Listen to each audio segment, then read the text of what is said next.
Hey everyone, it's Jack from WhatCulture.com, and it's time to, if you're turning up, then get on the downs floor. Ups and downs.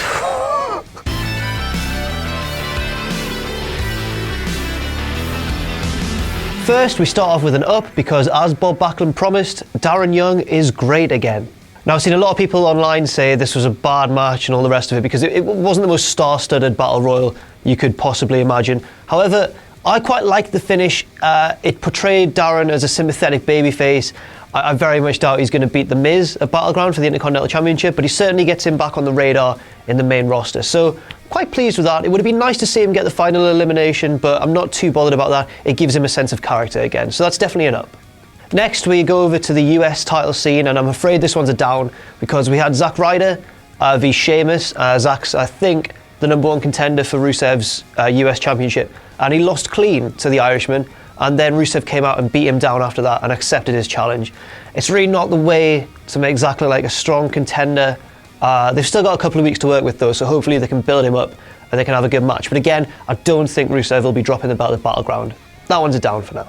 Now you're going to say I'm crazy, but I'm giving this one an up because Breezango beat the Lucha Dragons. It wasn't the best match. Kalisto had a pretty nasty botch in the ropes, but damn it, I can't help but like the combination of Tyler Breeze and Fandango. They're absolutely made for each other. It's the sort of, they're each other's lifeboat. They really needed something to cling on to prevent them from falling off the map. And thankfully they have. Hopefully when the brand split comes along, they'll stay together and they can gain more prominence in one of the smaller tag divisions. But for now, I do think this was the right call. It's bad for the Lucha Dragons, but I think their time as a tag team might be coming to an end. They're very bland. Anyway, this one's an up. Next, we've got another up, and as per usual, this is the same point that I've made in the past couple of weeks. Dean Ambrose and Seth Rollins have really been carrying their three-way feud with Roman Reigns in Reigns' absence. Seth Rollins cut a really funny interview with spliced footage of Roman Reigns from his old interviews, and it basically portrayed Roman as arrogant, condescending, all the things that we kind of believe his character to be, which WWE would never acknowledge, but they have acknowledged it through the eyes of a heel. So that's very interesting. And then Ambrose came out and played the fighting champion. It was everything you kind of expect from this feud, and I think it's fair to say that WWE are really nailing or at least making the most of a difficult situation. Another up now, Cesaro v Owens. Great match. What more can you say? If you put Cesaro and Kevin Owens in a match, they'll deliver, and they did. That does, however, bring me on to a down, which involves Cesaro, because the match was really just a vehicle for the feud between Owens and Sami Zayn. Cesaro doesn't really have anything to do at the minute, and I sort of fear for him because before his injury, he was kind of on that path of sort of in between upper mid-card and mid-card, didn't really have anywhere to go, and then got a little boost when he returned from injury, and now I'm really worried that he's just slipping back down again. Hopefully it's not the case. If it is the case, I'm not too worried because I think he could go on to become a major player on one of the exclusive brands. This isn't a very funny episode. I'd try and be like a bit more funny.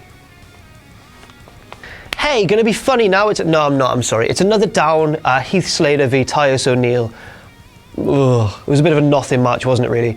It does nothing for either guy. Titus, man. Titus got the win, but this is really a massive step down considering he was feuding with Rusev for a belt only a few weeks ago, and we all know how that went. But man, this isn't a good sign if you're moving on to sort of a clash with the social outcasts. Next up, we have what I've dubbed the final WWE-letion. Now, as we all know, WWE probably had half an eye on the match between Matt and Jeff Hardy, and they've sort of copied that in a way with their more serious take on it, with the New Day travelling to the Wyatt family swamp to face them in sort of an unsanctioned fight.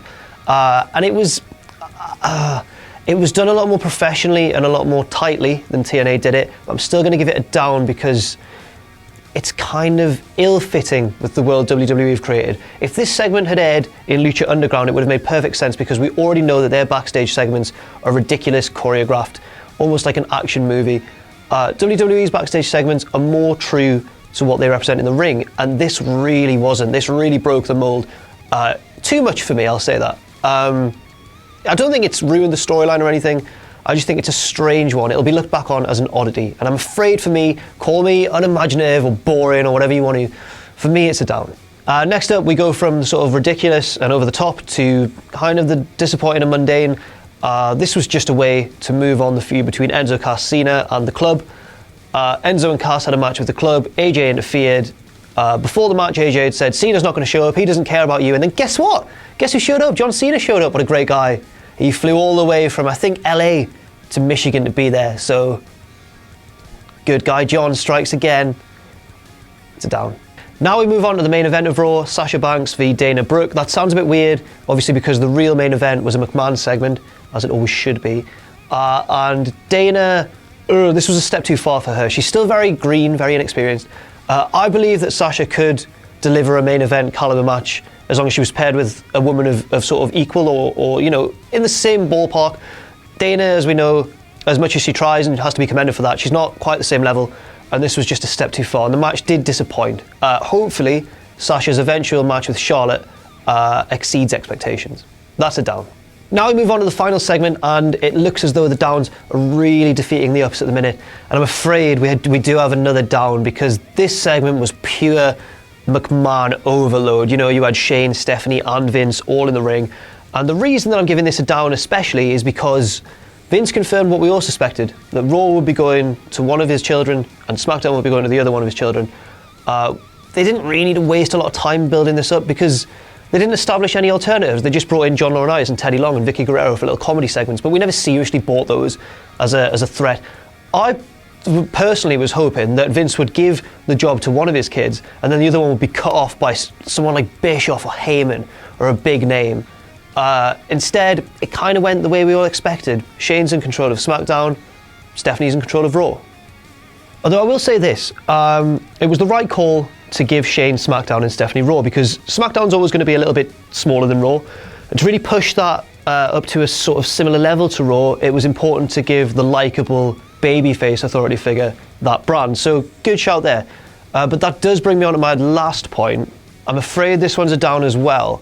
It's authority figure overload up in this bitch. That was a bit aggressive, sorry. Yes, it's authority figure overload, because you've got Shane and Stephanie. I believe they're the... this confuses me quite a lot. Are they the COOs or they're the commissioners? And then they've got GMs coming in. And then, are they called the commissioner? Basically, Shane and Steph are in control. And they've both got to appoint an underling.